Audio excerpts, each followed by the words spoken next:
So hello scholars, हम class 10th math chapter 8 कर रहे थे। चैप्टर 8 का नेम था हमारा इंट्रोडक्शन टू ट्रिग्नोमेट्री और इसके एक्सरसाइज 8.1 कंप्लीट करना हमने स्टार्ट किया था। 8.1 में क्वेश्चन नंबर 1 तक हमने प्रीवियस वीडियो में किया था। आज हम देखेंगे क्वेश्चन नंबर 2 और उसके आगे के क्वेश्चंस। तो देखिए क्वेश्चन नंबर 2 में क्या लिखा हुआ है, in figure 8.13 find tan p minus cot r। तो ये वाला है हमारा 8.13 फिगर। इससे हमें tan p और cot r की वैल्यू निकालनी है और उसके बाद उन दोनों को हमें सबट्रैक्ट कर देना है। तो हमने बेसिक जब हमने इस चैप्टर का किया था फर्स्ट पार्ट में, तो इसमें हमने कुछ एक एंगल्स के बारे में पढ़ा था। ये मैंने आपको प्रीवियस वीडियो में ही बताया था। तो चलिए हम स्टार्ट करते हैं क्वेश्चन नंबर 2। सबसे पहले क्वेश्चन नंबर 2 में हम ये डायग्राम बनाएंगे जो हमारे पास गिवन है। तो इसका डायग्राम आपको ऐसे सॉल्यूशन ही कर रहे हैं हम। ये सॉल्यूशन में भी आपको डायग्राम बनाना रहता है, क्लियर। तो ये डायग्राम हमने बना दिया। इसके बाद P Q R, this is P, this is Q and this is R, और ये हमारा राइट एंगल, ये है 12 और ये है हमारा 13, क्लियर। तो जब भी हमारे लिए ये दो साइड दी हुई है, हम थर्ड साइड निकालेंगे पाइथागोरस थ्योरम से। तो पाइथागोरस थ्योरम से हमारा होता है h square is equal to P square plus B square, ठीक है। तो इस के अकॉर्डिंग क्यू आर हमारी अभी हम मान के चल रहे हैं कि ये हमारी बेस है, क्लियर है।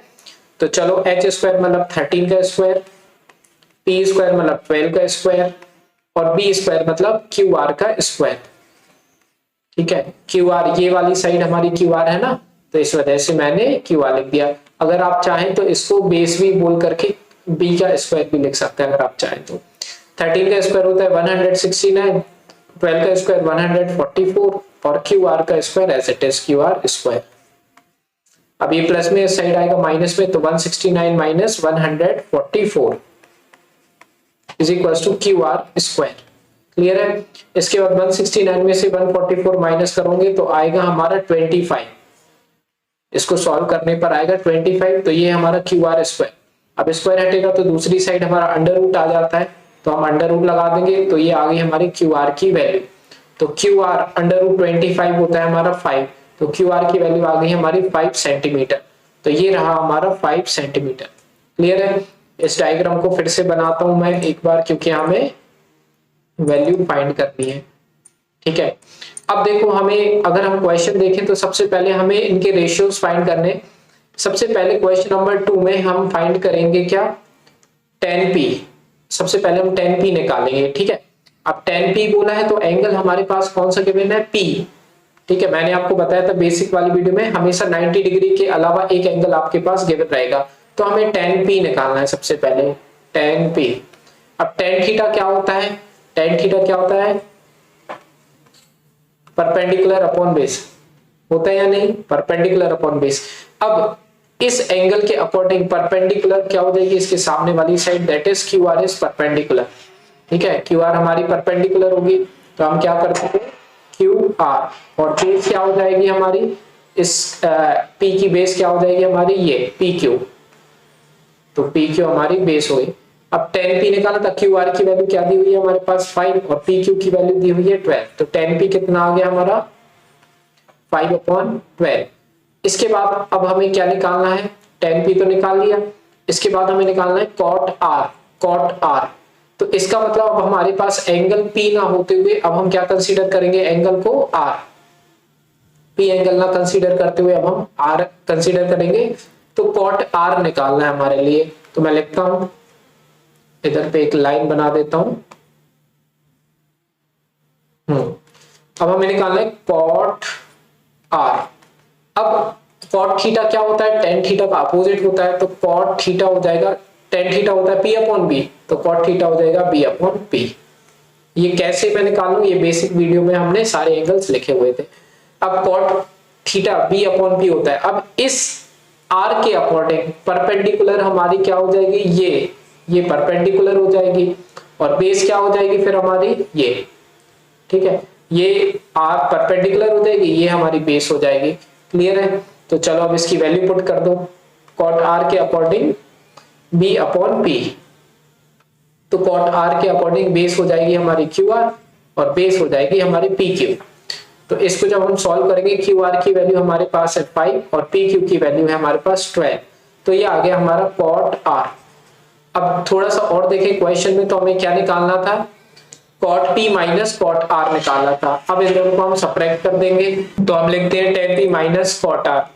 क्लियर, तो tan p minus cot r ये लिख दिया। tan p की वैल्यू थी 5/12, cot r की वैल्यू है हमारे पास 5/12। अच्छा, tan p और cot r की वैल्यू हमारी क्या है, सेम है ना। तो अब हम इन दोनों को माइनस कर देते हैं, तो माइनस करेंगे तो इसकी फाइनल आंसर आ जाएगा 0। तो tan p minus cot r is 0। तो ये आ गया हमारा आंसर सेकंड पार्ट का। अब हम कर लेते हैं question number 3। Clear, question number 3 करते हैं। तो देखिए क्वेश्चन नंबर 3 में क्या दिया हुआ है, मैं इसको कॉपी पेस्ट करके यहाँ लिखता हूं। तो देखिए क्वेश्चन नंबर 3 में हमें करना है, if sin a is equal to 3/4 calculate cos a और tan a। कह रहे अगर sin a की वैल्यू 3/4 है तो cos a और tan a निकालो। तो कैसे करेंगे, देखो इसको, क्वेश्चन नंबर 3 का सॉल्यूशन। ठीक है, sin a हम लिख लेते हैं, sin a की वैल्यू 3/4 है। अब मुझे ये बताओ sin थीटा होता क्या है, sin थीटा होता क्या है, परपेंडिकुलर अपॉन हाइपोटेन्यूज होता है या नहीं। तो sin theta perpendicular upon hypotenuse होता है, इसका मतलब उस ट्रायंगल की परपेंडिकुलर हो गई 3 और हाइपोटेन्यूज हो गई हमारी 4। तो एक राइट एंगल ट्रायंगल बनाते हैं, एक राइट एंगल ट्रायंगल बनाया और एक एंगल कंसीडर करते हैं। मैंने ए कंसीडर कर लिया, ये वाला एंगल। ठीक है, अब इस ए वाले एंगल के अकॉर्डिंग मुझे बताओ परपेंडिकुलर क्या हो जाएगी, ये हो जाएगी एंगल के सामने वाली परपेंडिकुलर। तो ये हो गई हमारी परपेंडिकुलर और हाइपोटेन्यूज है हमारी 4। क्लियर, हाइपोटेन्यूज है हमारी 4। अब हमें क्या करना है, थर्ड साइड निकालनी रहेगी, क्योंकि पाइथागोरस थ्योरम हम अप्लाई करेंगे यहाँ पर। तो जैसे हम पाइथागोरस थ्योरम अप्लाई करेंगे तो ये हाइपोटेन्यूज है, ये परपेंडिकुलर है, तो बेस हम निकाल लेंगे। ठीक है, पाइथागोरस थ्योरम से। तो according to Pythagoras theorem h square is equal to p square plus b square. ठीक है, इसको हम b मान लेते हैं अभी के लिए, या फिर स्मॉल b, जैसा भी आपको मान लो, ये बेस है। क्लियर, तो हमें बेस की वैल्यू निकालनी है। तो सबसे पहले h स्क्वायर मतलब 4 का स्क्वायर, क्योंकि हाइपोटेन्यूज तो 4 है। इसके बाद परपेंडिकुलर का स्क्वायर मतलब 3 का स्क्वायर, और बेस का स्क्वायर हम बेस का स्क्वायर ही लेते हैं। 4 का स्क्वायर होता है 16, 3 का स्क्वायर होता है 9 प्लस b स्क्वायर। ये 9 प्लस में दूसरी साइड जाएगा तो माइनस में हो जाएगा, 16 माइनस 9 करोगे तो 7 आ जाएगा, is equal to b square. B square की वैल्यू है 7, तो b की वैल्यू हो जाएगी √7। क्लियर, स्क्वायर हटता है तो अंडर रूट आता है, that means b is equal to √7। अब हम क्या करेंगे, इस ट्राइंगल को एक काम करता हूं, फिर से बनाता हूं। तो देखो अब हमारा ट्राइंगल कुछ इस तरह का है, जिसमें एंगल a जो है ये है हमारा 4, ये है 3 और बेस आ गया हमारा √7। क्लियर है, अब हमें निकालना है क्या, cos a और tan a। cos a, सबसे पहले cos a हमें फाइंड करना है। cos थीटा होता कितना था, हमने अभी पढ़ा था cos थीटा। अब अगर याद नहीं आ रहा है तो आप ऐसे कर सकते हो, पंडित बद्री प्रसाद हर हर भोले। इसमें हमने क्या पढ़ा था, पहला जो रहता है वो sin थीटा और दूसरा जो होता है cos थीटा होता है। तो cos थीटा होता है b/h।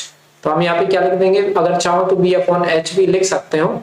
तो इसके वजह से क्या हो जाएगा, बेस है हमारा √7 और हाइपोटेन्यूज कितना है 4, तो cos a कितना आ गया हमारा √7/4।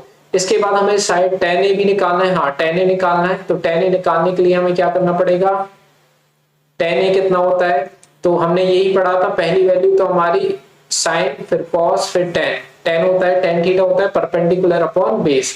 tan थीटा क्या होता है, परपेंडिकुलर अपॉन बेस। तो इसकी इस ट्राइंगल के अकॉर्डिंग परपेंडिकुलर क्या है हमारी 3 है और बेस क्या है √7।